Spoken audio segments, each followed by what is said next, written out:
आम्ही तुला एक गोष्ट सांगतो. एक माणूस होता, त्याचे 3 मित्र होते आणि त्या माणसाच्या मृत्यूच्या अखेरच्या समयी ते 3ही मित्र त्याला भेटायला आले. माणसाने तिघांना प्रश्न विचारला की बाबांनो, आयुष्यभर तुम्ही माझी सोबत केली, आता मृत्यूनंतरही माझी सोबत कराल का? त्यावर पहिला मित्र म्हणाला की आयुष्यभर मी तुझी सोबत केली, मात्र आता माझा नाईलाज आहे. दुसरा मित्र म्हणाला की मी तुझी सोबत तुझे अंत्यविधी पूर्ण होईपर्यंत करू शकतो.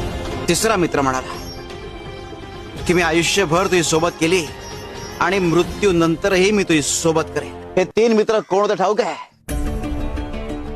धन, कुटुंब आणि कर्म. धन तोवर तुमची सोबत करतं जोवर तुम्ही जिवंत असता.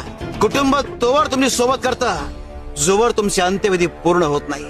मात्र कर्म हे मृत्यूनंतर एक कायम तुमच्या सोबत असतात. आणि इतकंच काय, तर तुमचा पुढचा जन्म हे तुमच्या कर्मांवर अवलंबून असतो. तेव्हा कायम चांगले कर्म करा आणि स्वप्न अशी पहा ज्यात स्वतःच्या आधी इतरांचा विचार सामावलेला असेल. शिव शंकर शंभा.